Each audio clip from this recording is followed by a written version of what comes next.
Hi, and welcome to episode number 26 of the weekly Google Cloud Platform podcast. I am Francesc Campoy, and I'm here with my colleague, Mark Mandel. Hey, Mark. Hey, Francesc. How are you doing today? Very good.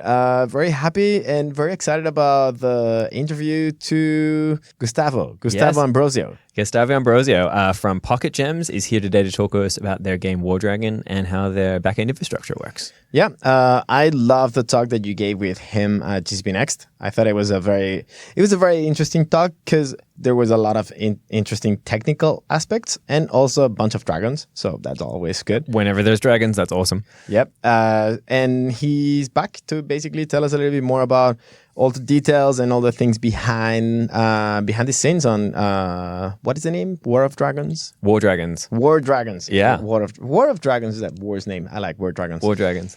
Yeah. And after that, we're going to be talking about Go. Yeah, we have a nice follow-up question from one of our listeners, Hiran, who is one of our, I think, more prolific commenters on the podcast. Yeah. I challenge anyone to beat him for a number of comments. We should send him a T-shirt. Like, we still have not done it yet. Yeah, he's been on the podcast too. Yeah, he deserves a T-shirt. Maybe two. Yeah. But before that, we're going to be talking about the cool thing of the week, as often. And it's actually a very interesting cool thing of the week. And it's since .NET was open source some time ago, this effort has now been doable, which is you can now run .NET applications on Google Cloud Platform. Yeah, this is pretty cool. I know some people will be like, but wait, couldn't I have just spun up a Windows instance before and done this myself regardless? But I think the cool thing is we've got now .NET client libraries for connecting to things like Cloud Data Store and other services that we have. So you want to not just run just regular old applications, but you want to interact with some of the managed services we have. I think that's a really, really cool offering. Yeah. There's a blog post, and we'll put a link to it on the show notes. But basically, the important thing that I think it's very exciting is the fact that if you like writing .NET applications and you really know how to do it, now you can still do it and use some of the infrastructure that Google Cloud Platform offers. So one of them is Google Cloud Data Store. We talked about many times. So basically, this way of basically deploying, storing data that scales is completely managed, so you don't have to care about it. There's a bunch of examples. There's a Hello World tutorial. There's a Bookshelf tutorial. But basically, give it a try and let us know what you think about it. Yeah, that'd be great. Okay, so I guess it's time to go and talk to Ambrozio. I keep on changing his name. I guess that's his last name. So. Yeah, so Mr. Ambrozio. There we go. Gustavo. Yeah, let's go chat with Gustavo. Thanks so much to Gustavo Ambrozio for joining us today, lead software engineer at Pocket Gems and one of the genius brains behind War Dragons. How are you doing today? Wow, I'm doing better now that I'm a genius. I didn't know that, but yeah, thank you. Thank you for that. Thanks for having me. More than happy to give compliments like that. So thanks so much for coming to talk to us today about Pocket Gems, about War Dragons, about the game itself. But why don't you tell us a little bit about who you are, what you do, all that sort of good stuff. So yeah, I'm a software engineer. I've been a software engineer for, I don't know how long. I started when I was 15, even before college, I started programming, and today I'm 42, so you do the math there. I don't think I've ever done anything else in my life. I love it. And mostly I've worked in Brazil on non-gaming related stuff, some boring corporate stuff. And then at some point, I started coming here to San Francisco a lot, and I wanted to move here. I was like, this is my place. This is where, software engineers have to come. It's it's kind of like how do you call it? The Mecca. The Mecca, yeah. So I decided to come here. So I started looking for a job, and I found Pocket Gems. They interviewed me. They hired me. They gave me a visa. So I moved, and I've been working there for the last 3.5 years, making games and having fun, and creating stuff. It's awesome. I love it. Excellent. So I know that you've been behind a game called War Dragons. Yeah. Which has had some pretty decent success. Yes, we did. Wonderful. Do you want to tell us a little bit about the game, what it's about, what's the style of the game, all that sort of fun stuff? Okay, so the game War Dragons is a highly polished 3D real-time strategy mobile game where you collect and control hundreds of dragons to take out enemy bases. In short, you get to control a lot of awesome-looking dragons and blow up a lot of stuff. It was Pocket Jam's first 3D game with real-time synchronous multiplayer battles, and our first game to come out with social features from day one. Features like chat, guilds, forums, leaderboards, all of that. That's the first game that on day one we had that. It's development-wise, it was our longest game from start to release. We never had a game that had that size before. We never had a game that had the size of the team that we have right now. So it was a great learning experience for us at Pocket Gems. They have to create a new 3D engine. We had to create a lot of real-time communication stuff for mobile. It was a really exciting project to work on. Cool. So I wanted to add also, since you just showed us that on top of having so many cool features, you also have a very cool ad, and I thought it was amazing. Thank you. Yeah. So we'll put that on the show notes. It is super cute and creepy at the same time. Yeah, we're trying to reach an audience of like this is supposed to show in like Comedy Central and ESPN. So imagine you're like a person like 30 years old and you're watching ESPN and that thing comes on. It's like, it's kind of weird. You have to watch it to understand what I'm saying, but it's probably going to get your attention a little bit. Yeah, we'll put it on the show notes, that's for sure. It's definitely worth watching. It's hilarious. Really made me laugh. Yeah. We like it. We like it. Cool. So you said it's an Android game, and I'm interested on the Android side of it too. But could you explain a little bit about, since it's an Android game, what is the part on the cloud? Like, why are you using the cloud and how? So it's an Android and iOS. We started with iOS. We just released our Android version roughly a month ago. And the cloud basically allows us to, we need the cloud to do all the social features. We need the cloud because it's a game where everybody's bases matter and everything, like you can affect the game of other players. It's a very connected game. We need to have that connectivity. We need to have all the cloud to support those features. So it's very, very heavily based on the cloud. Like we have a lot of features that are based on the cloud. We like to release new events, for example, every week. We have like special events, and all of our special events are heavily based on cloud technology. They're not built on the phone. We have something very generic on the phone, and then we can just push different events every week just using our cloud technology. It also allows us to have like Android and iOS players playing together at the same time. So it doesn't matter if you're playing Android, if you're playing iOS, you're going to battle people within other platforms as well. Cool. And it also allows you to do a lot of stuff with analytics as well, doesn't it? Yeah, we've been doing analytics on the cloud for like since the beginning of Pocket Gems. Like basically we always have a lot of heavy analytics on the cloud for all of our games, right? So we have already this built into all of our games. We have a common platform that every game sends all their events and all the data that we need to figure out what are users enjoying here, what are users not enjoying, right? We'd use it to do A/B testing to see if a new feature is something that the users are going to like or not. And then we decide to release features based on that data. Cool. Are you also using analytics not only for features, but also to analyze performance and stuff like that? Yeah. So one part of the analytics that we do is collect performance from devices. So we know we can split by device type and by platform, and we know what places of the game are slowing down the user or places that are using too much memory. So we can also use that data to drive our development, to make our game perform faster, have better FPS. We're always trying to have like very smooth animation, and which is really hard with the range of devices that we work with. Like if you have a very high-end device, it's easy to do that. But when you go to the lower-end devices that we still want to support, because still a lot of people are using those devices, it becomes really, really hard. And having all that data to help us focus on an area of the game that we need to improve performance and make the game smoother for everyone. Great. So obviously you've got a back-end infrastructure. You're on our podcast, which probably means you're using Google Cloud Platform. Yes. Do you want to tell us a little bit about like sort of what back-end infrastructure you're using, how you're using it, that sort of stuff? Yeah, we've been using Google App Engine heavily since the beginning of Pocket Gems. So like from the first game that when, our founders the company was just two people, the two founders, they started using Google App Engine. and we haven't looked back. Like Google App Engine has worked for us really, really well and has continued to work with every game that we build. So we use Google App Engine a lot. We use Data Store a lot. We use probably every feature that Google App Engine has to offer. We are using in very different ways, we think, innovative ways that we've used Google App Engine.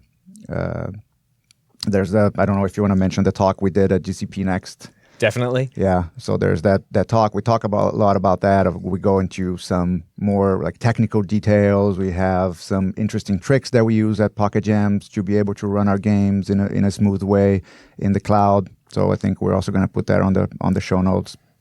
Cool. So something I'm curious about, and I always ask this question every single time I see people doing real time. How are you doing it on App Engine? So the part about real time, we're using a company called PubNub. So Okay. PubNub does a lot of real time stuff as well. So because we already had a partnership with them, we decided to use that for real time. So, and I don't know what they have in their backend, Okay. to be honest. But we do some stuff which is near real time in Google App Engine. It has low latency, so you can do stuff like that if you're using it in a clever way.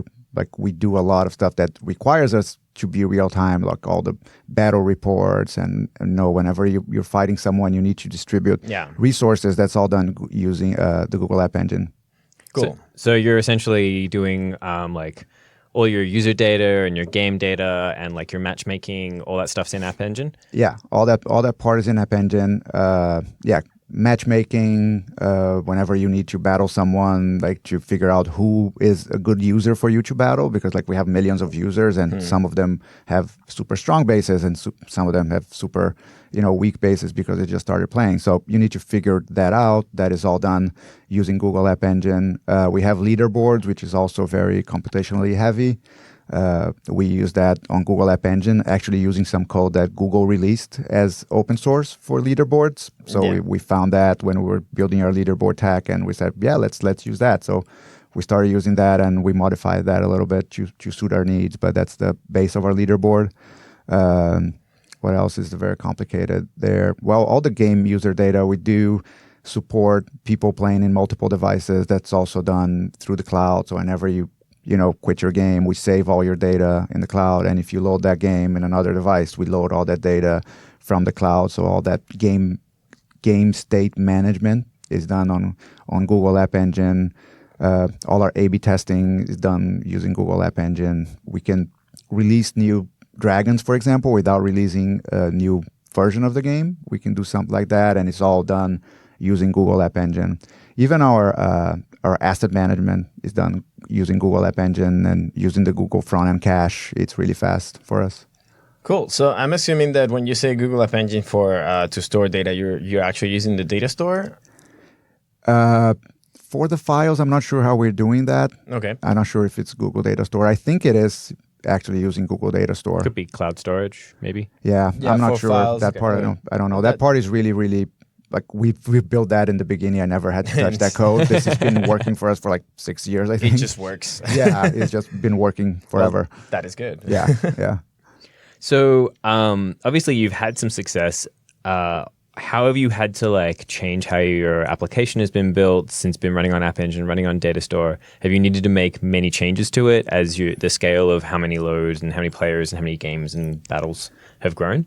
No, we haven't. At least since I started working with Pocket Gems, this has been working wonderfully. We never had to worry about our servers going down and all of that. Things just work. When we released War Dragons, we had big spikes that it's shown in that presentation. You can see the big spikes that we had in number of battles, I think is the graph that I had there.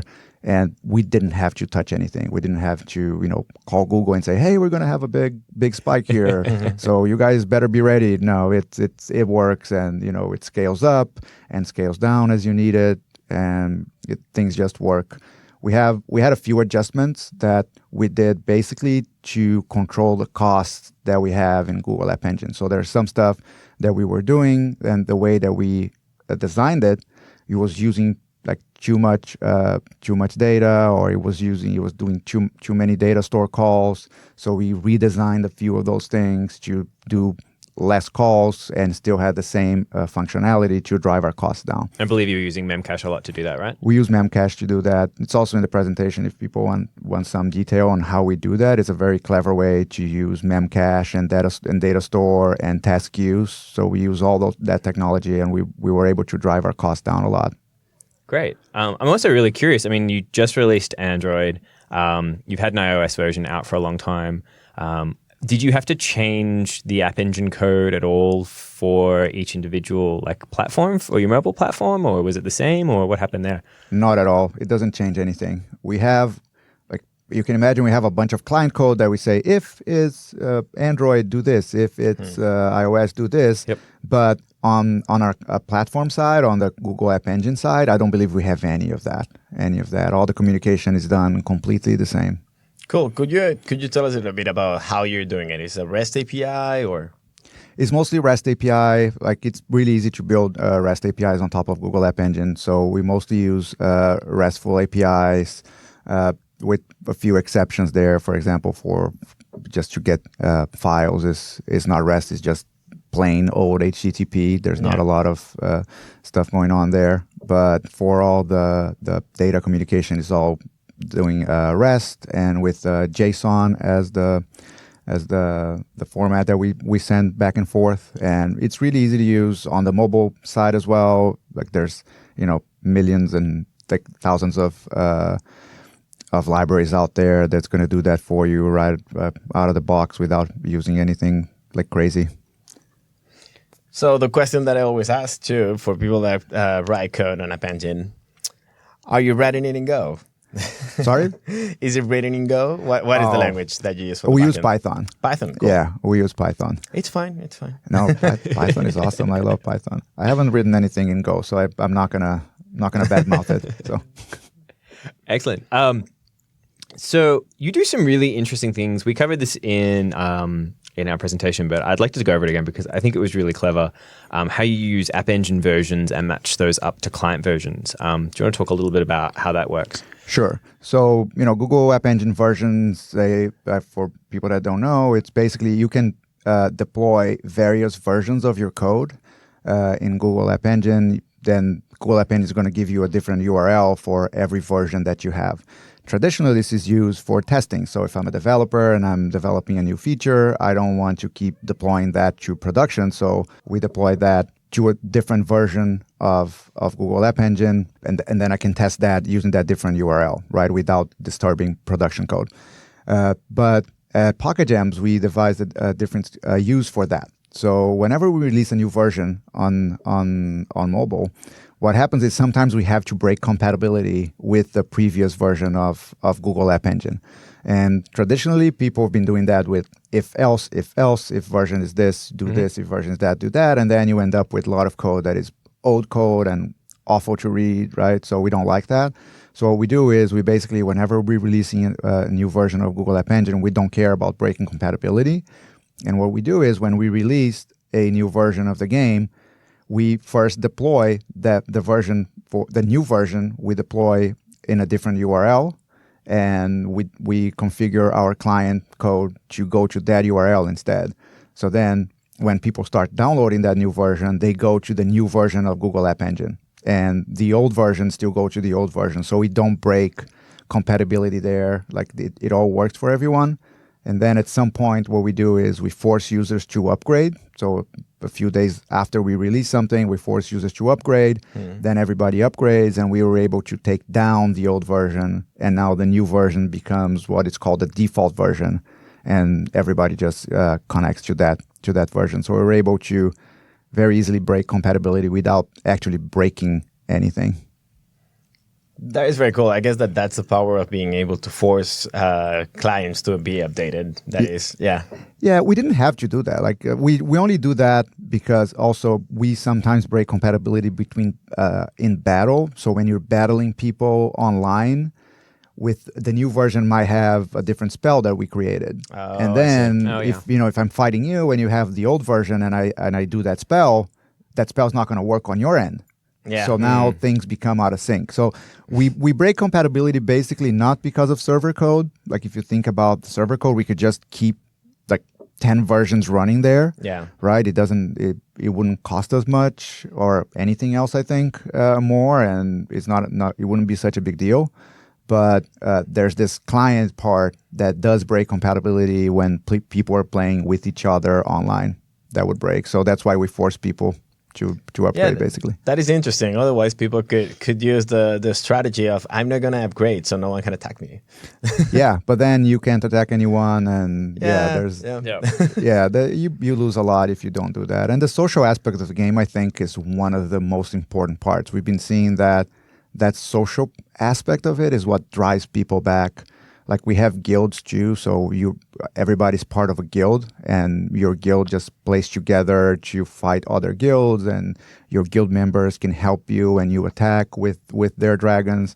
So that aspect is really important for everyone. So you can see people, whenever we release a new version, I get a message from my guild leader saying, hey, you should upgrade your game because otherwise we can't help you. And, so upgrade right now so we can all still help each other. So it's really, that aspect is really nice. So upgrading is important for users, not just for us. Great. So obviously but we also covered this in the presentation, but again, I thought this was really interesting. You use data store in some really interesting ways to do matchmaking. You want to talk a little bit how that process works? I know you also use task queues and some other fun stuff. Yeah, so for matchmaking, it's kind of a complicated thing because what I said before, you have millions of users and every user is going to have a different level. So what we created, basically, we created a concept of bucketing users into matchmaking, like similar matchmaking levels. So whenever you do something that changes what your power would be, like for example, you upgraded a building or you upgraded a dragon or you just applied some different what we call runes to a dragon, for example, your powers change there. You become more powerful.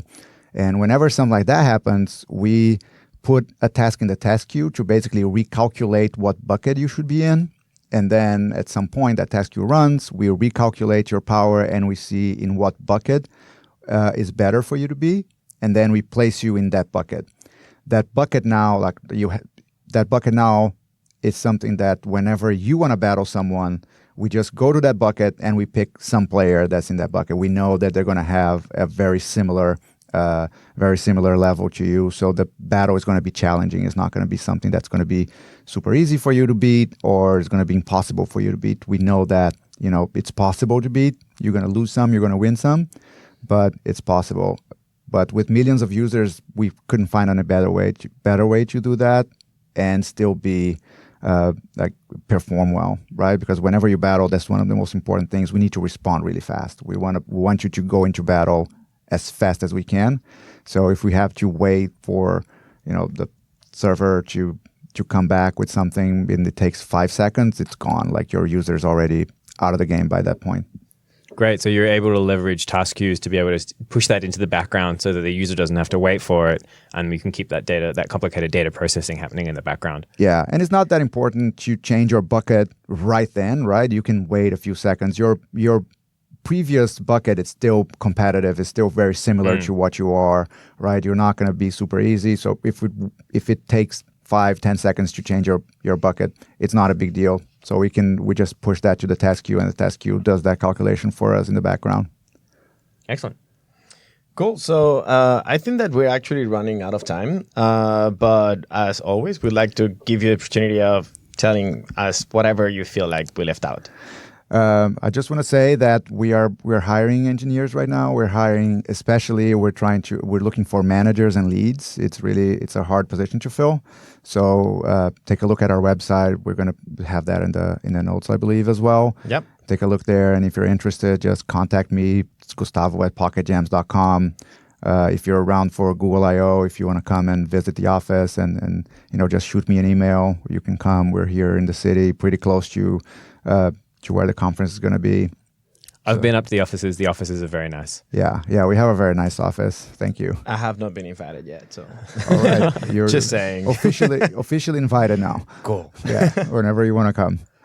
Yeah, so we have that position open. We're also going to be here for, I'm going to be at WWDC. If you're here for WWDC, just look me up as well. We can chat. We're happy to have you in the office and show you around. Cool. Well, thank you so much for taking the time today to come to the office and talk to us. Thanks for having me. Your office is also really awesome. Thank you. Cheers. Thank you very much, Gustavo, for such a great interview. I learned a lot, and I saw a lot of dragons on the video. You should definitely check it out. Again, that ad is very, very funny. Yes. But we are almost about to finish the episode, but we will not finish before the question of the week. And the question of the week, as we said, it's coming from Hiran Patel. Yeah, he messaged us after listening to our episode and was quite interested in Go, but hadn't played with it. He comes from a Python background, was immediately curious about web frameworks in Go. It's a common question. I've heard it definitely a few times before. Yeah. It's actually a very interesting question because especially for people coming from Python and even more coming from Ruby, they tend to miss these frameworks, such as if you're coming from Ruby, there's Ruby on Rails. Yep. If you're coming from Python, there's Django. Yep. If you're writing Go, what's up? Yep. Up? Yeah. So there's actually my advice on this is frameworks. So the first thing to understand is actually the difference between what a framework and a toolkit is. And while in many languages, you're going to be finding frameworks, such as Ruby on Rails is clearly a framework. Frameworks will force you to adapt your code to whatever they feel the code should look like. So that is something that if that is what you're trying to follow, that's totally fine. And if your use case matches what they're providing, then it's great. Yep. Now, when you try to modify it, it might be really hard. So instead, what the Go community tries to drive towards, it's toolkits. So you have a bunch of toolkits. You have things like, my favorite one is Gorilla. Love Gorilla. Yeah, it's a web framework. It's very, very simple. And basically, you can pick and choose whatever you need to use. So you have like, I need to use a different way of routing requests to my web handlers. There's a way of doing that. I need to do sessions or whatever. Like there's a bunch of different tiny packages that basically you can add to your code, and they integrate very well with the standard net HTTP package. So that is great. And if you want to know more about others, there's actually a bunch of them. We will put a link to a post from last year from the new stack that basically they cover 5 Go frameworks. And there's BGO, which is an actual framework. There's Martini, which is a very lightweight framework that uses a lot of reflection. There's like kind of like trying to be like Go on Rails, and it did not work that well. So the author of the framework, Jeremy Sands, hi Jeremy, he created a second version. It's called Negroni. It's much simpler. It's much more lightweight. So if you're thinking about using something that's out, Negroni is also a very good option. There's GoCraft, and then there's also Gorilla. So check it out. And also there's a very good talk from my friend, I lost the link. Mark Bates. From my friend Mark Bates. He used to be Rubyist. And basically, he gave a talk at Gotham Go 2 years ago. And the talk was about, okay, so where is Go on Rails? And he basically answers that question. So the name of the talk is Everything You've Always Wanted to Know About Go Web Apps, but We're Afraid to Ask. And of course, we'll have the link to that on the show notes too. No, it sounds great. I mean, we talked a little bit about it, but I think the standard library has defined such a nice set of like standard interfaces and ways to like interact and manipulate it that I feel like the Go community is more about composable libraries and like composable toolkits to build the eventual software that you need rather than building one huge monolith of opinionated framework. So that is actually something that I really appreciate. And I'm thinking about maybe writing about it. It's about the power of very simple interfaces and how they allow you to extend the behavior of the existing code, right? So if you think about it, the HTTP package has this interface handler that has only one method, serve HTTP. Super simple. Yep. But that actually powers all the other toolkits we have. Yeah, and makes that super, super powerful. It's very Unixy, right? You write the one tool for the one thing, and then you pipe it to another thing, and another thing, and another thing. Yeah, interfaces like the pipes of Go. Yeah, why not? Why not? I could say the channels are the pipes of Go. Yeah, both, whatever. But yeah, anyway, check the video, check the blog post, and let us know what you think about it. Absolutely. And before we leave, I think it's important to mention the fact that we, in our cool thing of the week, you might have heard, like yesterday, a lot of cool things going on at Google I/O. Yep.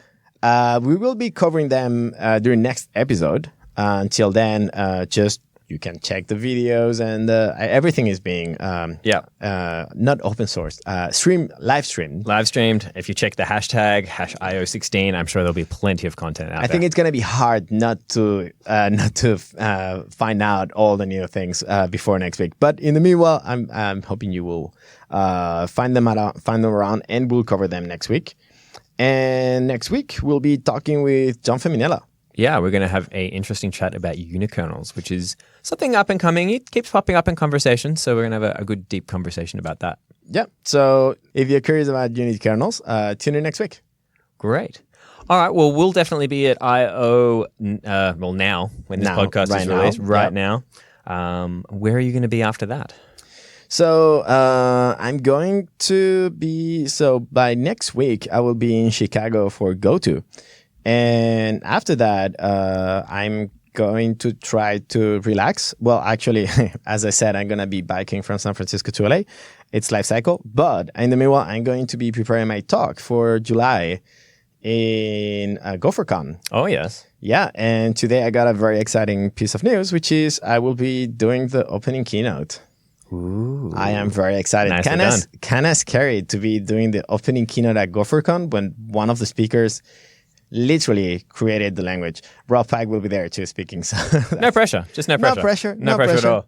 But yeah, super excited about that opportunity. Excellent. I think my big one's coming up June 3rd here at the Google SF office. We are having the Change the Cloud Summit. So if you're interested in building games and interacting with the cloud, either from a multiplayer or possibly analytics perspective, definitely sign up.